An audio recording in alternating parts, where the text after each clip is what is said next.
Well, the challenges are always there because you want to see yourself meeting the set goals, and resources usually are never enough, but you can manage them per time and then look forward to seeing how you can improve on what you already have on ground, because the world is changing every day, and so your aspirations also change so as to meet the ever-growing need, okay, for those things you set out to do. The challenges are both ways. They are institutional, they are also personal. Personal in the sense that you are dealing with people. The people we are dealing with are themselves bundles of challenges. What's their perception? Until recently, everybody would want to go to the university. Nobody wants to go to the polytechnic, because, of course, even when you go to the labor market, the way the settings are, those who finish from the university are placed higher than those who finish from the polytechnic. So nobody will want to go to where you are, you pass through the same, the number of years, you pass through the same kind of hardship, and then you are rated lower than your contemporary. Nobody will want that. Again, but then we should understand the essence of the polytechnic. The polytechnic is strictly for skill acquisition. Okay, so the aims could differ. The aims for setting up the two institutions could differ. So if we are able to align this difference, it will also help the students to perceive that, of course, they could just for first choice say we are going to the polytechnic if they want to be there. Just as the person who wants to go to the university will say, I want to be in the university. So that you are not just trying to see that you don't gain admission into the university and then you step down to get into the polytechnic. It's an issue. So it has to do with policy, and that has to be ironed out. Let's see how everybody is valued as per the interest he or she has in terms of how much he or she can contribute in the various areas that they may find themselves.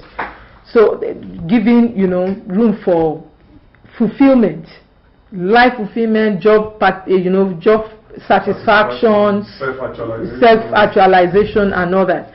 And then institutionally, of course, like we said, the resources are usually not enough.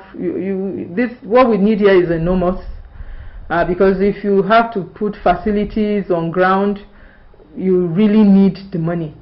For instance, the issue in trying to not giving approval for some of the programs was based on the equipment that we didn't have, and some of the equipment was cost in the millions, which the institute did not have and still does not have. So that is basic. But then we need those programs like welding and fabrication. It's very, very important. Civil is important. Civil engineering technology is important. Mechanical engineering also very, very important.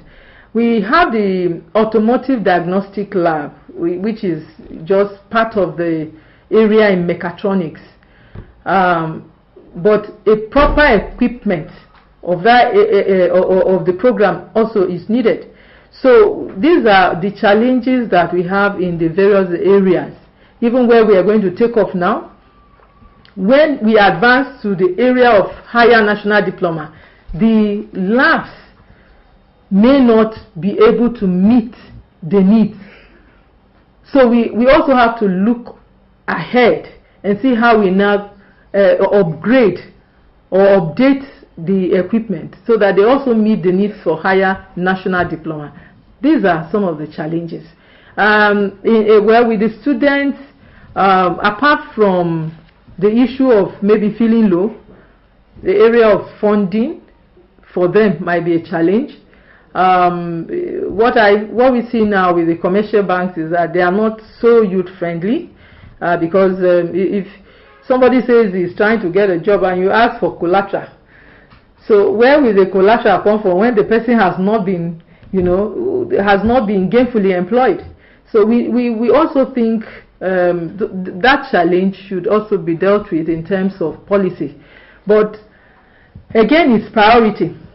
If you don't have to start big, which is how we encourage them here, or what we say to encourage them here, you may not necessarily need money for something, or you have to now sacrifice in order to meet a higher need.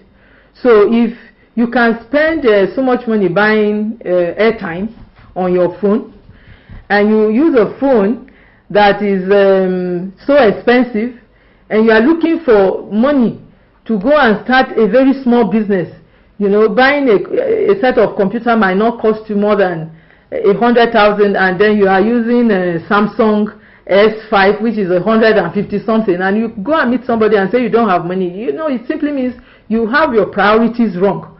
So young people also must be taught, like we talk to them here, to put their priorities right.